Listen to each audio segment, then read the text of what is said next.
Deixa eu vou pegar aqui.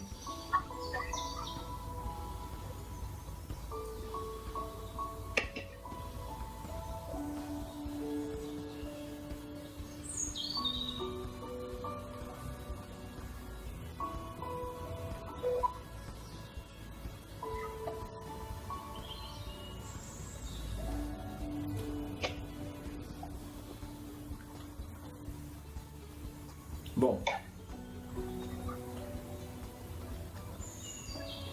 ok. Conseguiu fazer? Márcia?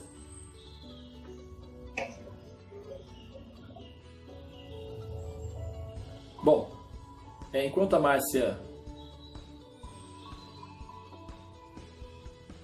Só um minutinho, já vou postar. Ah, tá. Você está postando nos buscadores? É que eu tô no meu note, mas eu tenho que pegar pelo WhatsApp a pergunta. Só um minutinho já. Tá. Vou tentar, tá? Bom, enquanto a Márcia faz a operação dela lá, dá uma olhadinha, Tula, se por favor, vê se tem algum telefone ligado, que eu vou fazer a dissertação.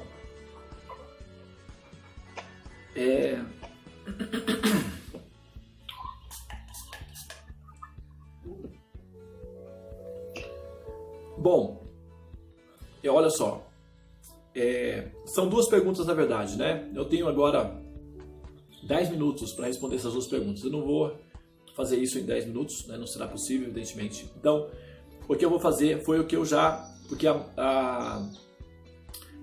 essa primeira etapa da primeira pergunta, deixa eu ver se eu já consigo visualizar, que eu queria só... Não deu ainda, né? Deixa eu ver. Eu acho que eu tenho... Você me passou essa pergunta pessoalmente, né? Não. Eu mandei nos buscadores. Vê se você consegue. Não, você colocou ela no Liberação AK. Agora eu já mandei nos buscadores. Você colocou nos buscadores, né? Coloca aqui no grupo. Isso. Coloca ela aqui no grupo. Tá, peraí.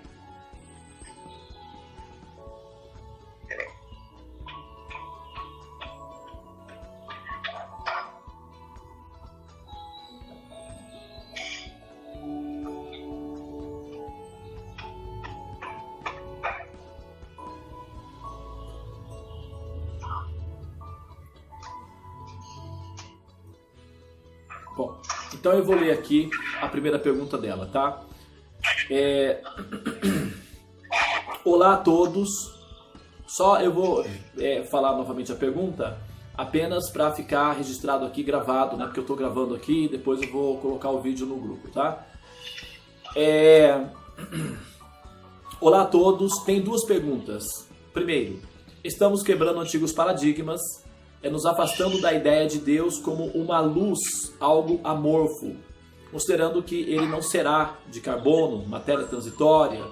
A pergunta é, qual é a constituição de Deus? É feito de alguma matéria? Ele tem alguma forma? É semelhante à forma humana? Então, eu acho que nós temos algum... Acho que a gente está com algum... é o da Márcia mesmo. Márcia, querida, por favor, feche o microfone, tá? Olha só, nós... Todos os microfones estão fechados, eu estou verificando. Tá. E o seu está falhando. O meu telefone está falhando? Então pode ser que seja um problema aqui no meu telefone. Não deu para entender, tá bom. Tá. Bom, então, olha só. Eu já tenho, não é uma... Eu já tenho uma série de vídeos para justamente explicar esse ponto que a Márcia levantou a respeito da substância fundamental, ok? Deus, tá? Qual seria a constituição fundamental do absoluto ou da suprema personalidade de Deus, ok? Então eu deixei aí agora para vocês o link Normalmente essa série de vídeos eu sempre disponibilizo para aqueles que estão fazendo o mapa, para que eles possam já ter a primeira ideia do conceito védico, do porquê as coisas existem, né? Porque o mapa, as pessoas querem entender o mapa porque elas querem entender porque elas existem. E também porque elas vivem os problemas que elas vivem. Isso não é possível de ser feito sem compreender a fonte da qual essa existência individual se origina. E qual é a característica dessa existência original que justifique o fato de nós existirmos como consequência. Então, essa resposta dessa primeira questão já está elaborada nessa série de vídeos. Então, aqueles que quiserem conhecer em detalhes a resposta para essa colocação da primeira pergunta, está disponível aí nessa série. Na série não está definido a forma divina do absoluto, tá? Justamente pelo fato de que, por se tratar de uma instância que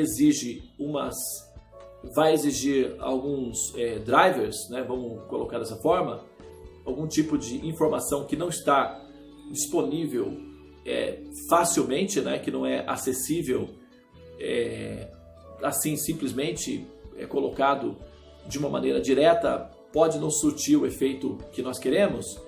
Então, eu não coloquei ali as explicações da forma pessoal do absoluto, tá? Então não foi feito ali.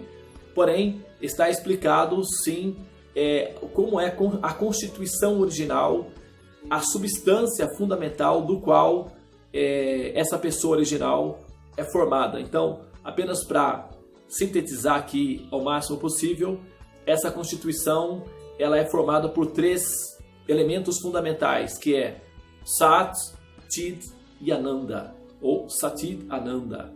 Sat, Chit, Ananda é a constituição fundamental Deus, é a substância Deus. Então, quando nós queremos traduzir Deus em termos de potências, ou se nós queremos simplesmente nos referir a esse princípio criativo original como potências, nós mencionamos Satchit Ananda. Sat, o conhecimento, a eternidade, melhor dizendo, o fato de haver a existência, né? Sat significa existir, então Chit, conhecimento, e Ananda o resultado final do processo de existir e estar consciente da própria existência, que é a felicidade suprema. Então, Satchidananda é a substância fundamental que justifica a existência de Deus. Agora, é claro que ao entrar nas conjecturações particulares de como é que isso se dá, como é que isso pode ser percebido, observado, aí nós temos o infinito, que é o que acontece quando você mistura as 3 cores primárias. Não é? Originalmente você tem aí as 3 cores primárias bem definidas, e quando elas se misturam, nós podemos obter então a variação do infinito de cores. E assim também se dá com... originalmente, na verdade, as cores refletem essa realidade existencial fundamental, que quando essas 3 potências se mesclam ou interagem entre si na sua origem, que é a suprema personalidade de Deus, então nós temos a variação da existência a qual nós podemos perceber de tudo aquilo que é possível de existir, ou de tudo aquilo que existe, ou da existência na sua variação, das suas variantes infinitas. Tá? Então os vídeos estão aí, tá? Com essa disposição, tá bom? E esses vídeos eles respondem a primeira etapa da pergunta. Agora, a segunda etapa da pergunta que a Márcia fez é a seguinte: consideramos que somos uma ilusão, somos apenas um reflexo, um personagem. Eu gostaria de saber o seguinte: se eu, maiúsculo, não estou aqui, onde eu, maiúsculo, estou? E o que eu estou fazendo nesse momento em que eu estou digitando essa mensagem? O eu minúsculo, estou digitando essa mensagem. Então, olha só que interessante, né? Essa é uma conjecturação bastante natural, né? E ela reflete que a pessoa está pensando no assunto, que ela está tentando compreender o assunto, porque afinal de contas está sendo proposto, não é? Está sendo proposto uma uma abordagem teológica, uma explicação de realidade que, enfim, pode parecer um pouco esdrúxula, né, ou até esotérica demais na primeira instância, mas como ela tem uma certa fundamentação filosófica, então ela passa a chamar a atenção daqueles buscadores mais radicais, que são pensadores mais, assim, mais focados, né, e conseguem a perceber que as entrelinhas dessas colocações exige aí um certo tipo de tecnologia de conhecimento que tem que ser, não é, evidenciado para que as coisas possam ter um sentido de coerência, um sentido de realidade, de racionalismo, que possa ser, enfim, que possa haver interação entre esse conhecimento e não apenas uma afirmação abstrata, enfim, esotérica, sem um nexo com a realidade, né? O astrônomo, o cosmologista Carl Sagan, ele fez uma frase que ficou bastante conhecida e que é apropriada, né, para esse momento aqui. Então ele diz o seguinte, que grandes afirmações requerem provas extraordinárias, né? Afirmações extraordinárias requerem provas extraordinárias. Então, a afirmação teológica de que possivelmente nós não estejamos aqui requer uma fundamentação que justifique essa afirmação, né? E nesse ponto eu acho que vale a pena nós tocarmos no assunto. Bom, são 7 horas e 30 minutos, não é? Então agora eu vou fazer o seguinte, eu vou perguntar, né, para vocês aí se nós temos 12 pessoas na sala. Se vocês puderem ou quiserem, eu continuo até às 7h45, mais 15 minutos, para dar sequência na segunda etapa da pergunta. Senão a gente encerra aqui e eu concluo a segunda etapa, porque a primeira etapa está disponível aí na série de vídeos, aqueles que se desejarem, não é, ter o conhecimento, está disponível aí na série de vídeos. E a segunda etapa, eu posso entrar na segunda etapa da pergunta, se houver aí um interesse geral e que, se vocês puderem, tá bom? Então, algumas pessoas estão mencionando que sim. Quantas pessoas mencionaram que sim aqui? Só para eu...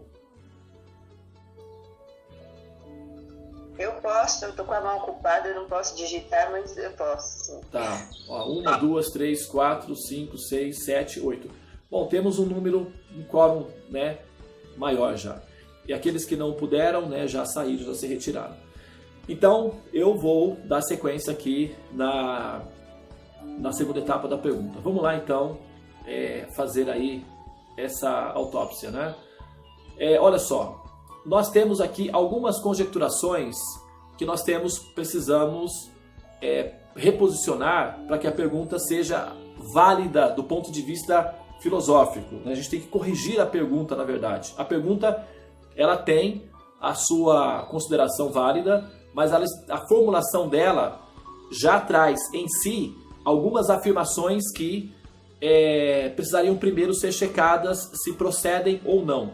Perguntas, normalmente as perguntas que os seres humanos fazem em relação à existência, elas já trazem dentro delas certas considerações a priori. Por exemplo, a colocação, por exemplo, aqui. Consideramos que somos uma ilusão, somos apenas um reflexo, um personagem. Então, essa primeira parte da pergunta, ela está incongruente no seguinte ponto. Consideramos que somos uma ilusão. Do ponto de vista védico, nós não somos uma ilusão. Apenas o personagem que nós estamos vivendo é uma ilusão no momento. Nós somos reais. Nós somos fundamentos existenciais. E nós somos da mesma substância que a verdade absoluta. A nossa constituição original é Sat Chit Ananda. E Sat significa existência. E a ilusão é apenas uma aparência de existência. Então nós não podemos ser uma ilusão. Já que nós somos Sat, nós somos existência. Então nós existimos. Apenas o personagem que nós estamos interagindo que é uma ilusão de existência. É uma ilusão funcional. É uma ilusão de tipo de tecnologia bastante radical que se apresenta como sendo real. Então, para nós, não existe uma diferença significativa entre real e não real, já que nós sentimos essa ilusão como sendo real. Para o cérebro, tem a função de ser real. Do ponto de vista da observação analítica, sistemática e empírica, deixa de ser real e passa a ser uma simulação de realidade. Então, do ponto de vista da análise profissional, é uma simulação, portanto, uma ilusão. Do ponto de vista da experiência com a simulação, é real. Então, é real do ponto de vista da experiência e ilusão do ponto de vista da observação. Nós, no entanto, somos reais. Nós existimos. Apenas o personagem que nós estamos vivendo é que não é real.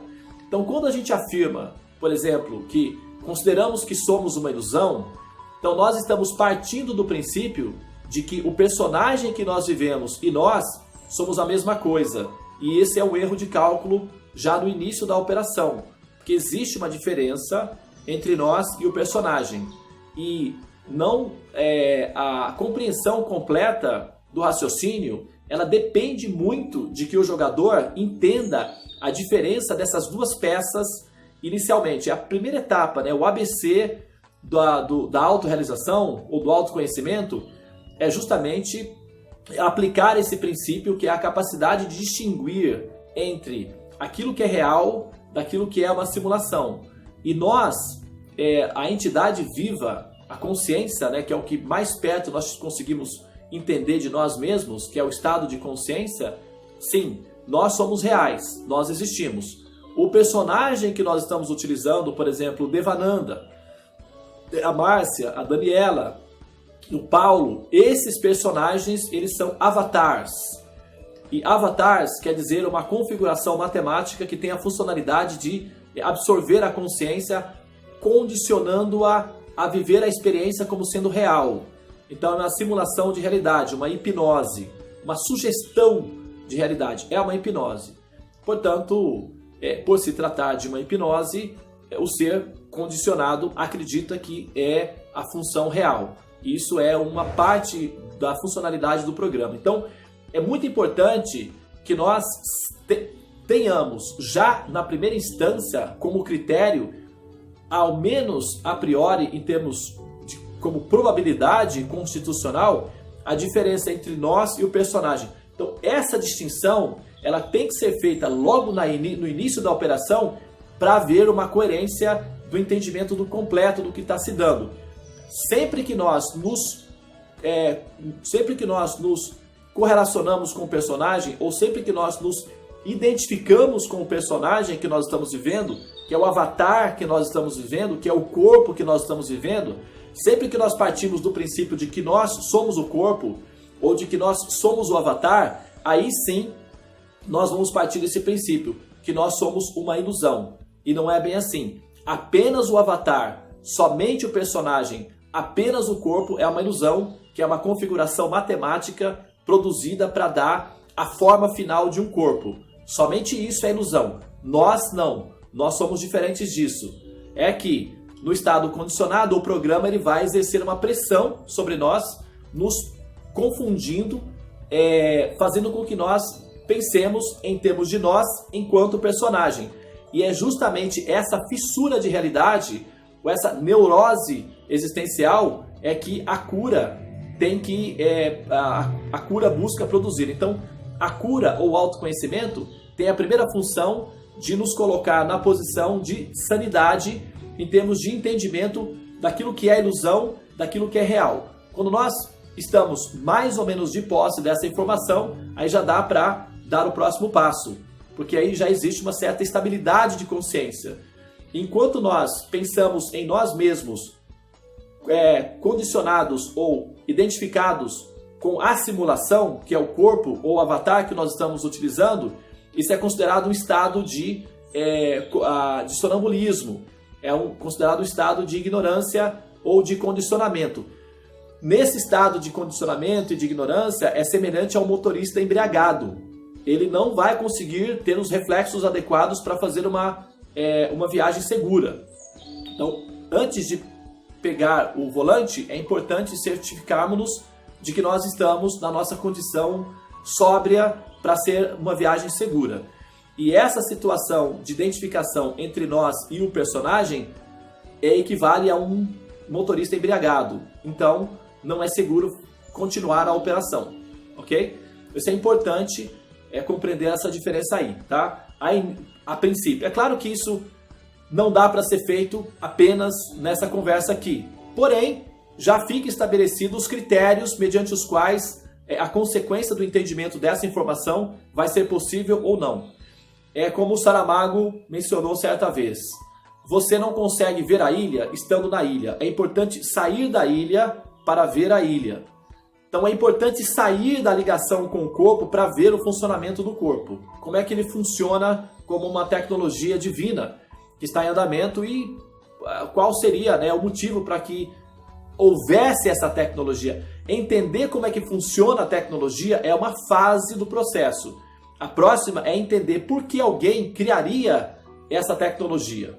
Qual seria a função produtiva ou proativa da criação dessa tecnologia. Ou seja, se eu fosse Deus, por que eu criaria um sistema de simulação tão perfeito que faria com que as consciências acreditassem que elas e a simulação são uma coisa só? Qual seria a motivação que eu teria para realizar esse movimento aí? Tá? Então essa seria a próxima etapa do questionamento. A primeira é apenas entender como é que funciona o mecanismo tecnológico da função que é o sistema de simulação. Uma vez entendido essas diferenças, vamos ao próximo passo. Somos apenas um reflexo, um personagem? Eu gostaria de saber o seguinte. Bom,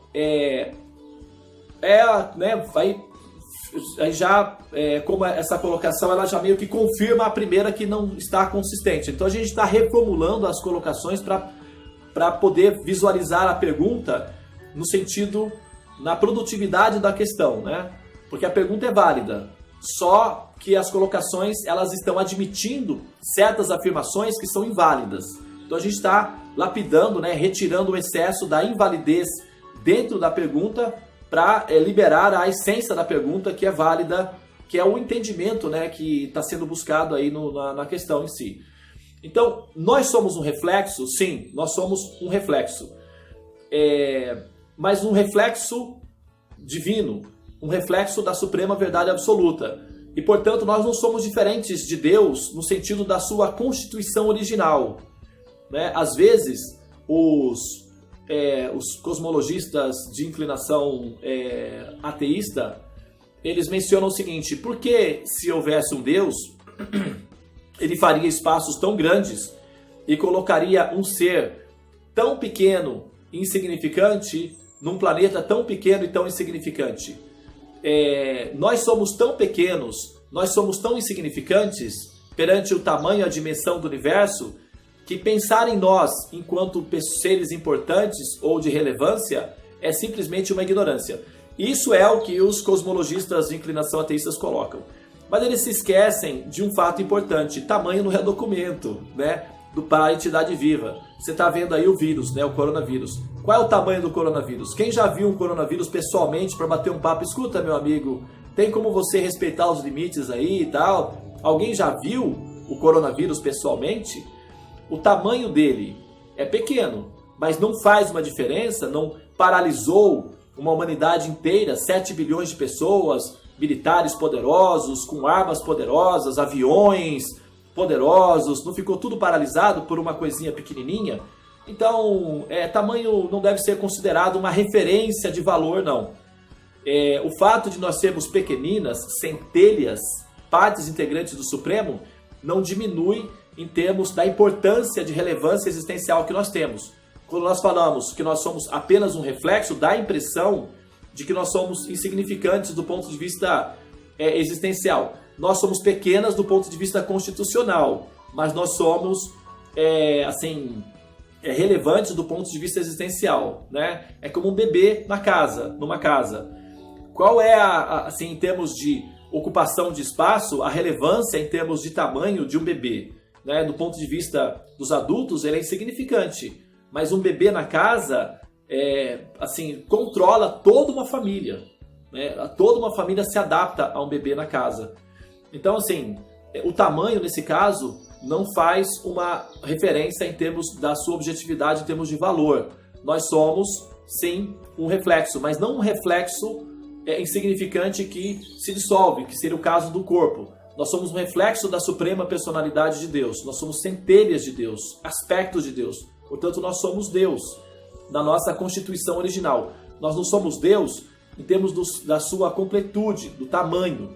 Então, nós somos simultaneamente iguais a Deus e diferentes ao mesmo tempo. E o paradoxo chama-se Achintya Bheda Tattva. Inconcebivelmente igual, ou seja, semelhante e diferente ao mesmo tempo. Nesse sentido. Agora, o corpo, ele é um reflexo da forma original divina, sim, né? Nesse sentido, é sim. Então, a pergunta é, se eu estou aqui, né? Se eu não estou aqui, então onde eu estou? Bom, para isso é necessário realmente despertar, né? Por exemplo, imagine que você está deitado, imagine que você está em São Paulo e você então adormece em São Paulo. E estando adormecido em São Paulo, o sono ou o sonho é um aplicativo, é um programa, e esse aplicativo ele tem a seguinte função: ele é como se fosse um exaustor. Então ele vai sugar a sua consciência e vai jogar a sua consciência para uma simulação, que é uma projeção de realidade. Vamos dizer que seja aí Paris. Então você está dormindo em São Paulo e sonha que está em Paris. Tecnicamente nós falamos, sonhei que estou em Paris. Mas a função do programa é mais complexa do que isso. Está se criando uma projeção de realidade e a consciência está sendo induzida a pensar que está em Paris. Do ponto de vista do cérebro, é tudo a mesma coisa. Paris é Paris. Do ponto de vista da pessoa, ela também está experimentando as sensações de estar em Paris. Então você pensa estar em Paris. Você sente que está em Paris. E inclusive você está diante da Torre Eiffel, olhando para a Torre Eiffel e pensando, que legal, eu estou aqui na Torre Eiffel e posso ver as luzes e tem pessoas que sobem, talvez eu possa subir também.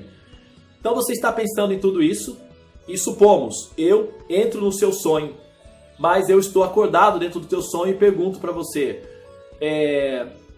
escuta, você está aqui em Paris? Não, eu posso perguntar também, onde você está? Possivelmente a resposta será, eu estou em Paris. E se eu perguntar, você tem certeza que está em Paris? Possivelmente você vai dizer, sim, Devananda, eu estou em Paris. Olhe para a Torre Eiffel. Você já viu a Torre Eiffel em alguma outra parte do mundo a não ser em Paris? Então nós estamos em Paris. Eu me retiro do seu sonho e você continua pensando que está em Paris, embora eu saiba que você está dormindo, adormecida na sua cama em São Paulo. Correto? Então, assim, o programa dos sonhos, o programa da ilusão, Maya ou Mahamaya, tem essa funcionalidade. A alma, ela permanece na transcendência, no chamado reino de Deus, tá? E ela permanece aí no estado suspenso. A refulgência do corpo do Senhor Supremo é formado, a luz do reino de Deus, digamos assim, é constituído de uma série de infinitas centelhinhas douradas, luminosas, que são as alminhas. Cada centelhinha dessa, cada bolinha dessa, digamos assim, é como se fosse um bercinho. E aquela centelhinha que está ali em estado embrionário, está sonhando.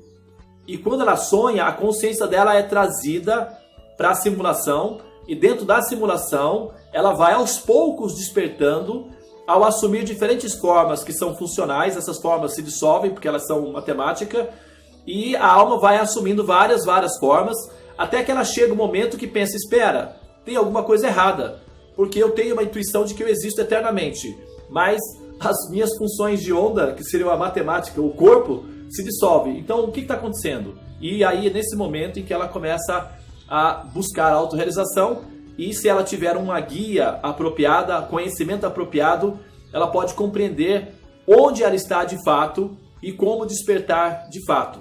Então, Isso é o que dá para responder até aqui.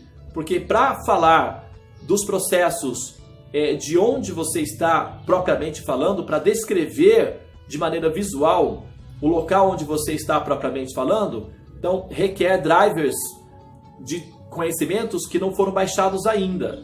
Então vai ser, digamos, não uma perda de tempo, não um desgaste, mas não vai ser tão funcional falar sobre esse assunto agora, porque não tenho como colocar as peças em ordem, já que o conhecimento que você tem, ou que vocês têm até o presente momento, não permite com que eu faça esse tipo de abordagem ainda.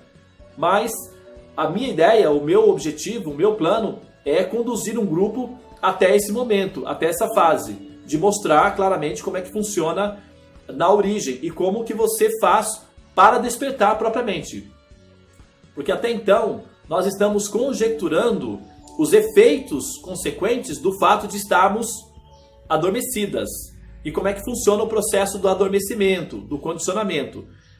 E a gente está estudando aí as diferentes características de como é que se dá online o processo do sonho, né, que é a ilusão onde nós estamos interagindo. Mas ainda não tenho ainda condições de demonstrar como é que funciona na origem, onde você está adormecida, não é? E como é que faz para despertar aí dentro. E eu acho que depois que nós terminarmos a série do Sahasrara Chakra e nós entrarmos na investigação dos textos védicos confidenciais, tais como o Bhagavad Gita e outros textos védicos que dão referências diretas a esse princípio, então vai ficar mais fácil falar sobre o tema da origem, de como é o programa originalmente falando, o programa real, que seria no caso o Reino de Deus. Então, essa parte vai ter que aguardar um pouco. Porém, se você continuar, permanecer acompanhando, né, o caminho que nós estamos fazendo, esse momento vai chegar, né?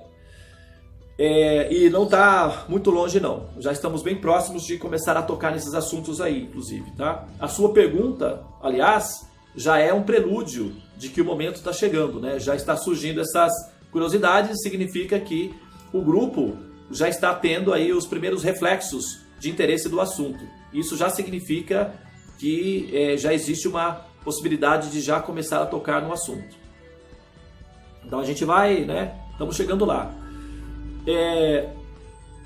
Bom, e o que eu estou fazendo nesse momento em que eu estou digitando esta mensagem? Então é isso, né? É mais ou menos isso que eu falei, né? Isso a gente vai... Vamos falar sobre isso sim, tá bom? Gradualmente a gente vai chegando lá e... Enfim, eu acho que está chegando o momento de a gente começar a tocar nesses assuntos, tá? Mas eu preciso finalizar o Sahasrara Chakra, que inclusive tem uma relação com isso daí, porque, veja bem, o Sahasrara Chakra como eu falei, né, pela manhã, eu já fiz uma abordagem pela manhã falando sobre o Sahasrara Chakra. O Sahasrara Chakra, ele fica fora do emaranhamento chácrico, né, que são os chakras que estão emaranhados, eles estão ligados por fios, amarrados entre si.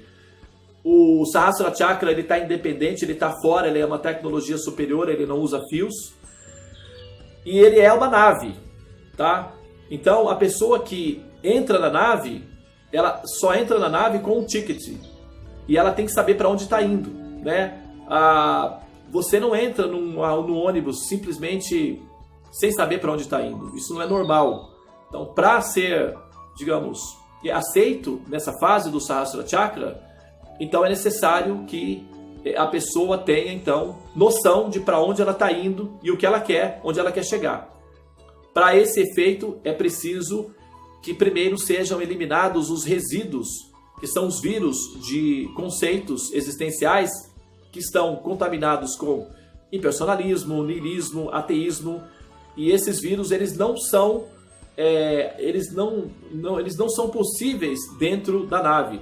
É como, por exemplo, você não consegue embarcar no avião se você estiver levando uma garrafa de uísque na bolsa. Não é possível. Ou se você estiver levando água, ou se você estiver levando objetos cortantes, ou se você estiver levando armas, tudo isso é proibido. Então, você passa por uma série de filtragens para verificar se você tem condições de entrar no avião. Uma vez que você está em ordem, todos os protocolos foram cumpridos, aí você consegue entrar no avião. O Sahasrara Chakra é mais ou menos assim.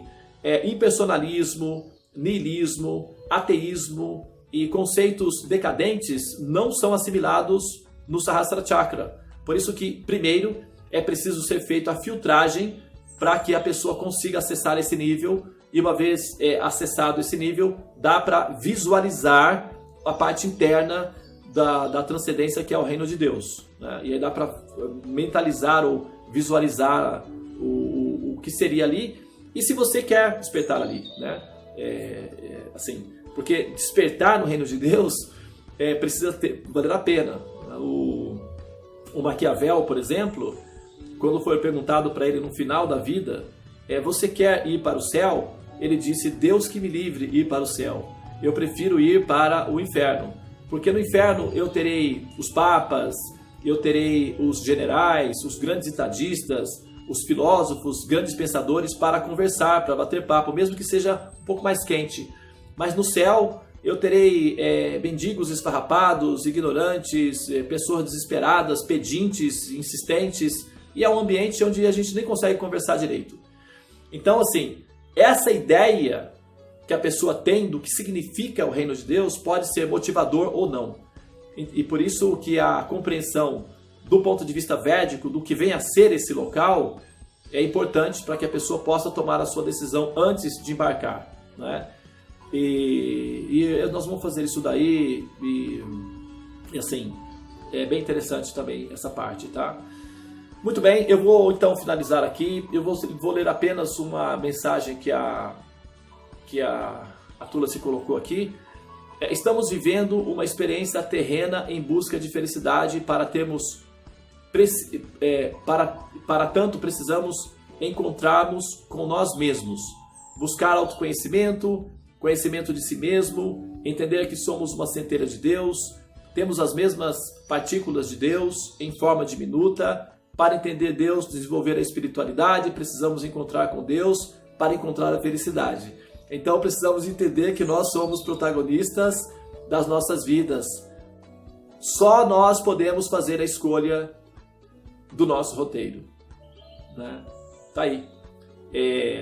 Essa foi a colocação dela. Depois ela fez a seguinte colocação: estamos todos conectados uns com os outros, é uma rede, toda a minha ação gera uma reação. Então, desenvolvendo o amor, a compaixão com todos os seres viventes, estamos, possivelmente, né? Ela vai dar sequência aí. Complete aí, Prabhu. Compaixão, estamos desenvolvendo o amor, a compaixão com todos os seres viventes e estamos a caminho da autorrealização, porque a compaixão, para se manifestar esse princípio de compaixão, a pessoa tem que ter feito muitas conjecturações prévias, ela tem que ter tido alguma experiência de realização, porque ninguém simplesmente chega ao nível de compaixão aleatoriamente. É como uma flor, a flor não desabrocha lá em cima se não houver primeiro a raiz, o contato com a escuridão, porque a raiz fica na escuridão, embaixo da terra, o caule e etc. Então a compaixão é o resultado final do processo da evolução, né? E chegar à compaixão é o início do processo de purificação de todos os conceitos decadentes que impedem essa realização final, que é a percepção de si mesmo dentro do reino de Deus, que faz parte do curso. Isso não é um absurdo, não. A pergunta que a Márcia está fazendo, ela é totalmente procedente, porque faz parte do curso, inclusive. A pessoa precisa ter uma noção do que acontece com ela caso ela desperte no reino de Deus. Porque vai que dá um azar e dá certo, né? Desperta no reino de Deus. E agora que eu entrei de gaiato no navio, né? Tem uma música que fala: entrei por engano, entrei de gaiato no navio. Tem uma música assim, né? Então, será que eu vou entrar de gaiato nesse navio? Será que vai ser um sapato apertado para o meu pé? Eu vou me sentir desconfortável? Quer dizer, vai que eu fico lá eternamente numa situação desconfortável e tal. Então todas essas questões são relevantes, tem algumas coisas engraçadas no processo, mas é isso mesmo, faz parte, tá correto, tá? Aqui a Beatriz pediu, não é, para mestres, você disponibilizará o material sobre esse chakra? Sim, todos os chakras, Beatriz, estão, todos os estudos que nós fizemos dos chakras estão disponíveis no nosso canal, o canal que é justamente os Buscadores do Infinito, não é? E esse canal, ali nós temos todos os estudos que foi feito até agora. Eu já vou pegar aqui, vou passar aí para você aí abaixo o contato, né, o acesso ao canal dos Buscadores, e eu acredito, né, que você já tenha acesso, mas eu vou deixar aqui abaixo